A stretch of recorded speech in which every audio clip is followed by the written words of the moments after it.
Greetings, this is Ron Smalek, and I'm reading Catching Fire. This is the second book in the Hunger Games trilogy by Suzanne Collins. I'm reading the book and giving you my thoughts on each chapter in groups of two. Hope you enjoy. Alright, chapter 17 of Catching Fire. I'm a little bit worried at this point because chapter 18 is the last one in this part of the book. And assuming that the Hunger Games or the Quarter Quell ends before chapter 27, that only leaves 9 or fewer chapters for the actual games, which is really, I'm looking forward to see what happens in the next Hunger Games itself. But let's get right into the actual chapter. We find out that Peeta used dyes to paint a picture of Rue on the floor. This was unplanned between Peeta and Katniss, but it makes the perfect warm-up for what Katniss did with hanging the dummy of Seneca Crane. I kind of wonder, if Peeta really would have chosen Rue to paint on the floor. Obviously, the author knows the character much better than I do, but it felt a little bit off. I would have thought that he would have painted Katniss or something else, which is what Katniss and the others guess as well in this chapter. So, shortly after that, Peeta and Katniss basically tell Haymitch they're not going to have any allies, and I can't quite tell if Haymitch is giving up at this point, or if he just knows that there's not going to be any way to argue with them. Alright, of course, Peeta and Katniss have both earned 12s in their individual scores, which is going to make them even bigger targets. It is unprecedented that both tributes or victors from the same district both earn 12s, which is the highest rating you can earn. And here I also want to point out something that's not directly in the book, but I mentioned a while ago that in the electronic version that I'm reading on the iPad, there's actually on the Kindle Books app for the iPad, there's a function apparently where you can underline passages, and it records who underlines what passages. And I've always been confused as why certain passages are underlined so many times, and yet other cool passages that I thought were interesting don't appear to be underlined at all. And I came across this one, which has apparently been highlighted by 8,500 other people. And the passage is from Peeta, "I just want to spend every possible minute of the rest of my life with you." And I'm like, come on, this has to be rigged. Do so many people find that one line to be the most inspiring thing about this chapter that that's what they highlighted? I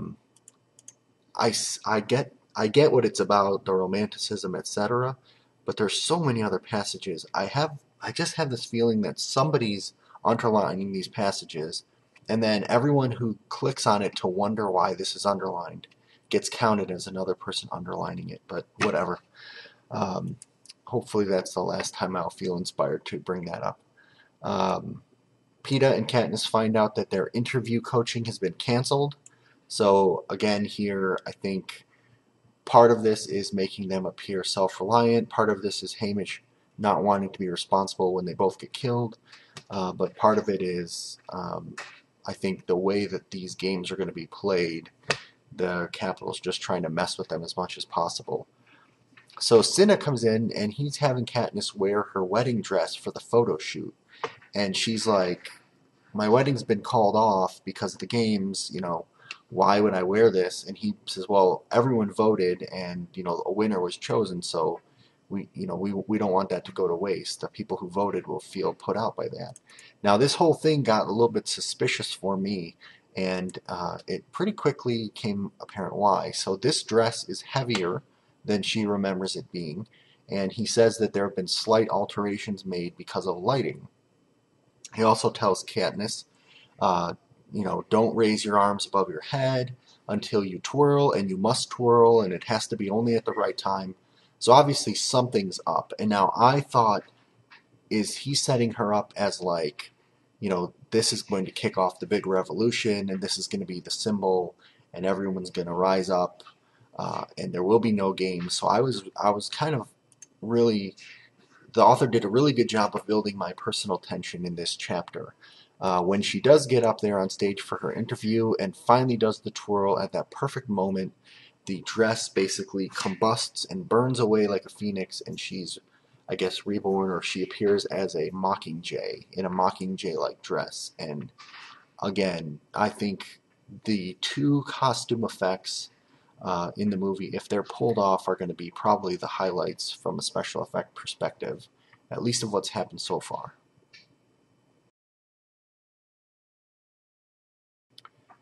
All right, and chapter 18, this one was pretty short. I don't have a ton of notes here, but obviously things are building up to the start of the games. Katniss fears for Cinna, and she wonders if, if he's going to get in trouble for giving her this dress, because he basically said he, takes any kind of punishment upon himself as opposed to sharing it with the team. PETA, PETA, of course, shocks everyone during his interview by saying that they have had a sort of a secret elopement, but not only that, by saying that Katniss is pregnant. And basically the crowd starts going wild that a pregnant woman would be in the games. I don't think that's ever happened before.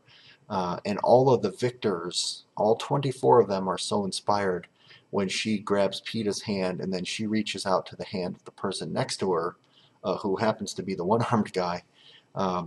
All the victors join hands in one long line, and the TV cameras cut it off because it apparently is a live feed, which I was surprised. Like, why would the Capitol have a live feed on this event, knowing the kind of stuff that happens? Wouldn't they at least have, 30-second delay on? But apparently some portion of that joining hands got out onto broadcast TV.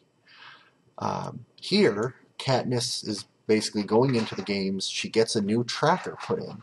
So my theory earlier, at the beginning of this book, that maybe her tracker was still in her arm, and that's how President Snow's been keeping tabs on her, must be wrong, because she gets a new tracker.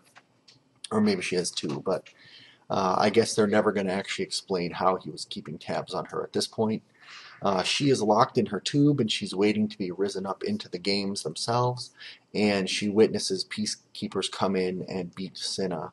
And this actually made me angry, because as far as I can tell, I've been waiting for him to be something other than what he appears, but obviously he is exactly what he has appeared to be. He's been her friend, he's been a good fashion designer, etc., and now he's getting beaten.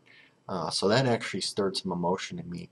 And if that wasn't enough, she is raised up into the Hunger Games, and she basically looks around, and as far as she can see, it's water. So they are either in the middle of a giant lake or an ocean, and she's basically wearing a wetsuit. In fact, I don't even know if they said there was a cornucopia, because they said as far as they could see in every direction it was water. After I finished reading this chapter and I had compiled these notes into electronic form, I was reading back through my notes on, I think it was chapter 13, when Finnick Odair was introduced, and it occurred to me that his weapon of choice is the trident. Of course, trident, water, fishing village, I think he's going to be the one to beat in the next part of Catching Fire, which is called Part 3, The Enemy, starting with chapter 19. See you then.